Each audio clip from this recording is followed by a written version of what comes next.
Hinimok ni Defense Minister Richard Marles ang mga Australiano na huminahon at maging kalmado habang nagsasagawa ng pagsasanay ang mga barkong pandigma ng China sa silanging baybayin. Ipinagtanggol ng gobyerno ang kanilang tugon na hindi umano lumabag sa anumang batas ang Chinese warships sa kabila ng pagpuna ng oposisyon sa kanilang paghawak sa sitwasyon. Iginiit ni na opposition leader Peter Dutton at mga miyembro ng coalition na inilantad ng insidente ang mga kahinaan sa estratehiya ng Australia patungkol sa China. Kasama na ang mga alalahanin sa pambansang seguridad at patakaran ng gobyerno. Samantala, tinutulan ni Foreign Minister Penny Wong ang oposisyon.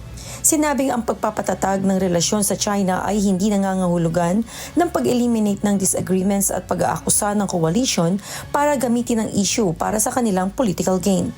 Samantala, ang Chinese Naval Group ay lumagpas na sa Tasmania at pumasok sa Great Australian Bight na muling nagpasiklab ng debate sa politika. Kinuwestiyon ng oposisyon kung bakit nalaman na lamang ng Australian Defence Force o ADF ang tungkol sa live fire drills matapos itong i-report ng isang commercial pilot na nagdulot ng pangamba tungkol sa pagkukulang ng intelligence at komunikasyon. Ganun pa man, pinabulaan na ni Mars ang mga alalahaning ito at iginiit na ang tugon sa gobyerno ay naaangkop dahil hindi naman direktang banta ang naturang pagsasanay at walang nalabag na batas ang China. Early Briones, humahataw sa balita ngayon.